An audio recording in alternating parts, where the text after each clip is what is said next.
Narsipatnam municipal commissioner Surendra చేస్తున్న చట్ట వ్యతిరేకమైనటువంటి పరిపాలనపై సదరు కమిషనర్పై శాఖాపరమైన చర్యలు తీసుకోవాలని అనకాపల్లి జిల్లా కలెక్టర్కు ఫిర్యాదు చేసిన నర్సీపట్నం మున్సిపల్ చైర్పర్సన్ బోడపాటి సుబ్బలక్ష్మి మరియు కౌన్సిలర్స్ మరియు పార్టీ నాయకులు తదితరులు. రూల్స్ విరుద్ధంగా కూడా మా కమిషనర్ గారు యాక్టింగ్ చేస్తున్నారు. దానికి ఉదాహరణగా ఏంటంటే మా నర్సీపట్నం ఎమ్మెల్యే అలాగే రాష్ట్ర శాసనసభ స్పీకర్గా అయినటువంటి అయ్యన్న పాత్రుడు గారు మా కౌన్సిల్ సమావేశానికి హాజరవుతున్నారు. ఆయన ఎక్స్ అఫీషియో మెంబర్గా ఆ రోజు ప్రమాణ స్వీకారం చేయడం జరుగుతుంది 31వ తారీఖున అనే విషయం కమిషనర్ గారు అయ్యన్న పాత్రుడు గారు మాట్లాడుకున్నారంట. ఆ విషయం మా కౌన్సిల్ మెంబర్స్ కానీ కౌన్సిల్ చైర్పర్సన్ కానీ ఎవరికి ఆ విషయాలు ఏమి తెలియవు.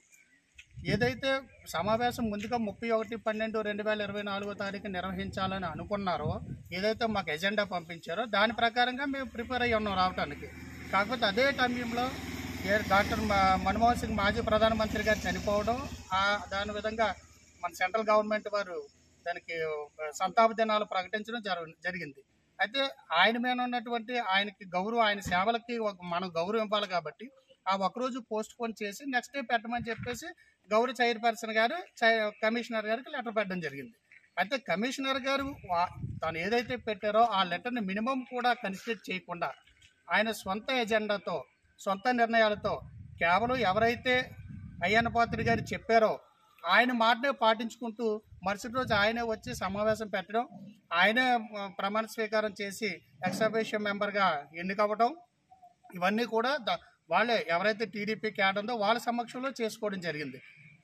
ఎవరైతే కమిషనర్ గారు ఉన్నారో ఆయన కనీసం గౌరవ సభకు కానీ లేకపోతే సభ్యులకు కానీ లేకపోతే రూల్స్కి కానీ గౌరవం ఇవ్వకుండా ఆయన ఒంటెద్దు పోకడగా ఆయన వెళ్ళిపోతూ అక్కడ పక్షపాతంగా, అంటే ఎవరైతే టీడీపీ సభ్యులు ఉంటారో ఎవరైతే టీడీపీ క్యాడర్ ఉంటారో వాళ్ళకే గౌరవం ఇవ్వడం, వాళ్ళకే అనుకూలంగా పనులు చేయడం, ఎవరైతే వైసీపీ కౌన్సిలర్స్ ఉన్నారో మామూలుగా నెగ్లెక్ట్ చేయడం, కనీసం మేము చెప్తున్నటువంటి మా తాలూకా లెటర్ని కూడా మినిమం కన్సిడరేషన్ చేయకుండా ఆయన వన్ సైడ్గా ప్రవర్తించడం అనేది చాలా బాధాకరమైన విషయం. కౌన్సిల్లో చైర్పర్సన్ లేకుండా వాళ్ళే సమావేశం నిర్వహించేసుకొని అజెండా ఆమోదం అయిపోయిందని అన్ని విధాలు వాళ్ళే మాట్లాడేసుకొని వెళ్ళిపోతే అక్కడ ఉన్న చైర్పర్సన్కి ఏం విలువ ఇచ్చినట్టు, ఆ హాల్కి ఆ కౌన్సిల్కి ఏం విలువ ఉన్నట్టు.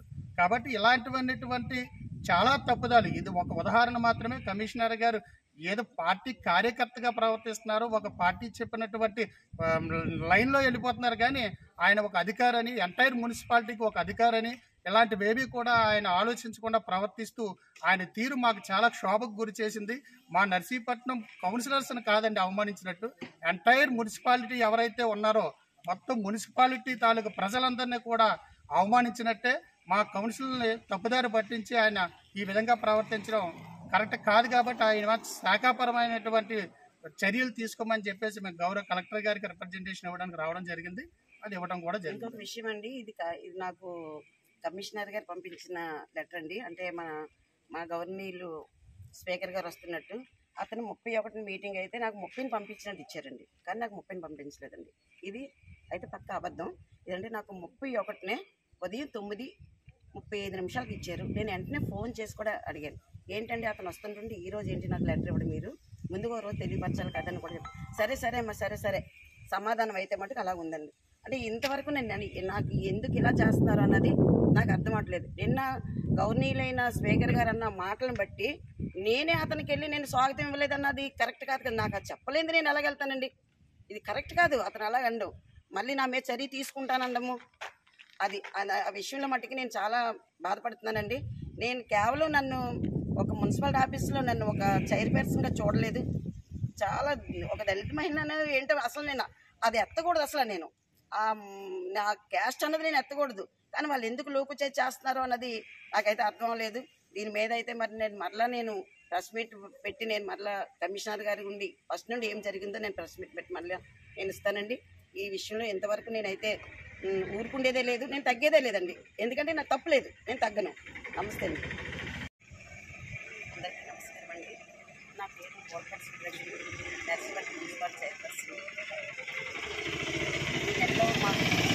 ఈ నెలలో 31ని మాకు ఎజెండా మీటింగ్ జరిగింది. ఆ ఎజెండా మీటింగ్కి నేను అదే బడ్జెట్ సమావేశానికి అయితే నేను సంతకం చేశాను. బడ్జెట్ సమావేశం సంతకం చేసి ఇప్పుడు 23నే చేశానండి బడ్జెట్ సమావేశం సంతకం. 31 మీటింగ్ నేను టైము పెట్టిందని నేనే. కానీ ఏంటంటే మన మన్మోహన్ సింగ్ గారు చనిపోయిన కారణం వల్ల సంతాపన దినాలు ఒకటి ప్రకటించారు. కేంద్ర ప్రభుత్వం, రాష్ట్ర ప్రభుత్వం కూడా ప్రకటించారు. అయితే మన నర్సీపట్నంలో స్పీకర్ గారు కూడా మాకు ప్రకటించింది స్పీకర్ గారే, అయ్యన్ పాత్ర గారు. అయితే నేను ఏం చేశానంటే మున్సిపాలిటీ సమావేశం ఆఫ్ చేయండి, 1వ తారీఖు వరకు ఆఫ్ చేస్తే 2వ తారీఖుని 3వ తారీఖుని స్పీకర్ గారిని మనం మీటింగ్ పెట్టుకుందాము అని అంటే, లేదమ్మా స్పీకర్ గారు వస్తానన్నారని మా కమిషనర్ గారు సురేంద్ర గారు చెప్పారు.